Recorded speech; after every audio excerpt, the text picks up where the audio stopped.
জিন্দাবাদ জিন্দাবাদ। বাংলাদেশ জামাত ইসলামী। আল্লাহু আকবার।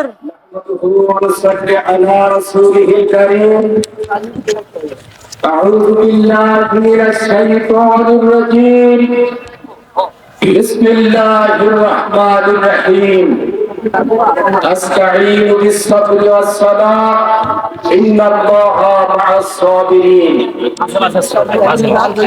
গাঙ্গী উপজেলা কর্তৃক আয়োজিত আজকের এই কর্মী সম্মেলনের সম্মানিত প্রধান অতিথি কেন্দ্রীয় কর্ম পরিষদের অন্যতম সদস্য ভাই মোবারক হোসেন, মঞ্চে উপবিষ্ট আছেন জেলা জামাতের সংগ্রামী আমির হযরত মাওলানা তাজউদ্দিন খান, মঞ্চে উপবিষ্ট আছেন বিশেষ অতিথি হিসেবে ডক্টর আলমগীর হোসেন, জেলা নেতৃবৃন্দ, উপজেলা নেতৃবৃন্দ, সামনে বসা আমার তৌহিদি ভাইরা, আসসালামু আলাইকুম।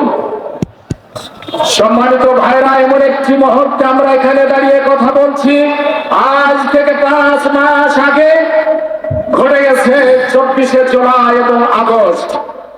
24শে জুলাইয়ের আগে এই মাঠে দাঁড়িয়ে এতগুলি লোক নিয়ে বক্তব্য দেবে জামাত ইসলাম, এটা ছিল আমাদের জন্য একটি দুঃস্বপ্ন। 15.5 বছর একটি জগদ্দল পাথর বাংলার মসনদে একের পর এক গণতন্ত্রকে হত্যা করে, বাক স্বাধীনতাকে হত্যা করে তাদের রাজত্ব কায়েম করেছিল। আধিপত্যবাদ একটি রাষ্ট্র ভারত, এই ভারতের সহায়তা নিয়ে একের পর এক বিনা ভোটে ক্ষমতা দখল করে তারা ক্ষমতাকে কুক্ষিগত করেছিল। ভাইরাবার, এদেশের তৌহিদি জনতা ইসলামী দলগুলির বাক শক্তি বন্ধ করেছিল, গণতন্ত্রপন্থী দলগুলিকে নির্বাচন থেকে বিমুখ করেছিল, ভাষা কেড়ে নিয়েছিল, আন্দোলন বন্ধ করেছিল, গুম করেছিল, হত্যা করেছিল। এরপরও আমরা টিকে ছিলাম, টিকে আছি, টিকে আল্লাহ হয়তো রাখবেন ইনশাআল্লাহ। কিন্তু আমরা লক্ষ্য করছি মাত্র 5 মাস যেতে না যেতে 15 বছরের আধিপত্যবাদের সেই সরকার বাংলাদেশে তারা খাড়া হয়ে দাঁড়াতে পারে নাই। তারা পালিয়ে গেছে, চেষ্টা করেছে, তারা বাংলাদেশে আওয়াজ করে এই কথাটি বলার সাহস তারা হারিয়ে ফেলেছে। ভাইরা, আমরা দেখেছি শেখ হাসিনা ভারতের মাটিতে বসে একের পর এক ষড়যন্ত্র করেছে। এখন বিদেশে যাওয়ার জন্য, ভারত থেকে পালাবার জন্য লবিস্ট নিয়োগ করেছে। যুক্তরাজ্যে যাওয়ার জন্য কোটি টাকা দিয়ে আইনজীবী নিয়োগ করেছে। সেই দেশে গেছে নির্বাচনে থাকবে, বাংলাদেশে কোনোদিন আর আওয়ামী লীগ উঠে দাঁড়াবে না। নির্বাচন তো দূরে থাক। ভাইরা, আমাদের জামাত ইসলামের উপর যে জুলুম চলেছে, সেই জুলুমে আল্লাহ তাআলা আমাদের জন্য হিদায়াত দিয়েছে। বিপদ আসলে আমি আল্লাহর কাছে সাহায্য চাইবা, সালাত আদায় করবা, অবশ্যই সবরকারীদের সাথে আমরা থাকবো। আজ এত ত্যাগ তিতিক্ষার মধ্য দিয়ে কোরআনে সেই শিক্ষাই বাস্তবায়িত হলো। যাদের উপর এত জুলুম হলো, যাদের গ্রেফতার হলো, যাদের নেতাদেরকে বিনা বিচারে ফাঁসির কাছে ঝোলালো, আজকে সেই বাণী বাংলাদেশের মানুষের মুখে মুখে আগামী দিনে সরকার কায়েম করবে কে? জামাত ইসলামীকে ক্ষমতায় বাংলার মানুষ দেখতে চায়। ঠিক। নারায়ে তাকবীর, আল্লাহু আকবার। নারায়ে তাকবীর, আল্লাহর আইন চাই, আল্লাহর বাণী কোরআন। অন্যান্য দলগুলিকে দেখা শেষ হয়ে গেছে, এখন বাংলাদেশ জামাত ইসলামীকে বাংলাদেশের মানুষ ভাবছে। আমরা চিন্তিত ছিলাম, কিন্তু আমরা শেষ হয়ে যায়নি। আমরা মনে করেছিলাম বাংলাদেশের বড় বড় ইসলামী দলগুলি তারা বিভেদ সৃষ্টি করেছিল, কিন্তু তারা আগামী দিনের স্বপ্ন বুঝে গেছে।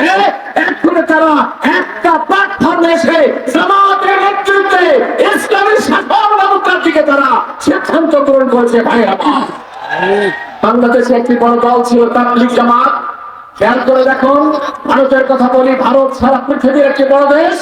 আমি মনে করি তাবলীগ জামাতের মতন ভারতের একটা দশা হয়ে গেছে। আক্রমণ সেখানে আজকে বাংলাদেশের আলেম-ওলামাদের যে পন্থী, তারা তাদেরকে আক্রমণ করছে, তাদের গ্রেফতার করছে। আমার কাছে যেন মনে হচ্ছে অচিরেই ভারত পন্থী যারা হবে, ভারতের কথা যারা বলবে যেখানে, সেখানে তাদের সে আক্রমণ হবে। বাংলাদেশের বর্তমান যে সরকারের রাষ্ট্রপ্রধান ডক্টর ইউনূস মনে করেছিল তাকে ছাপাতে উড়িয়ে দেবে, ফুঁকে উড়িয়ে দেবে, কিন্তু পারে নাই। ভারত এখন অন্ধকার দেখছে। সারা বাংলাদেশ সহ ছোট ছোট রাষ্ট্রগুলো তার পাশে যারা আছে, ভারত থেকে তারা মুখ ফিরিয়ে নিয়েছে। বাংলাদেশ মুখ ফিরিয়ে নিয়েছে। বাংলাদেশ সাহসের সাথে নিজের অস্তিত্ব নিয়ে দাঁড়িয়ে গেছে। ভাই আমার, বাংলাদেশ কাউরির কাছে হাত পাতবে না। ভারতের কাছে তো নাই। বাংলাদেশ নিজে খুব প্রতিটি স্বাধীনতার যুদ্ধে স্বাধীনতার মানচিত্র ফিরে গেছে।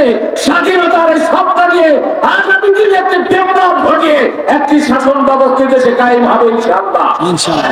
আমার বাংলাদেশ জামাত ইসলামকে শেষ করার জন্য দল নিষিদ্ধ করেছিল, ছাত্র শিবিরকে নিষিদ্ধ করেছিল। আল্লাহর কি মহিমা! আল্লাহ পাক অল্প কয়েকদিনের ভেতরে হাসিনা পালিয়েছে। হাসিনার দল এবং সন্ত্রাসী সংগঠন ছাত্রলীগকে নিষিদ্ধ ঘটনা করা হয়েছে। জয় বাংলা তারা বাংলাদেশকে বিভাগ সৃষ্টি করেছিল। জয় বাংলা অচিরেই বাংলাদেশের মানচিত্র থেকে বন্ধ হয়ে যাবে।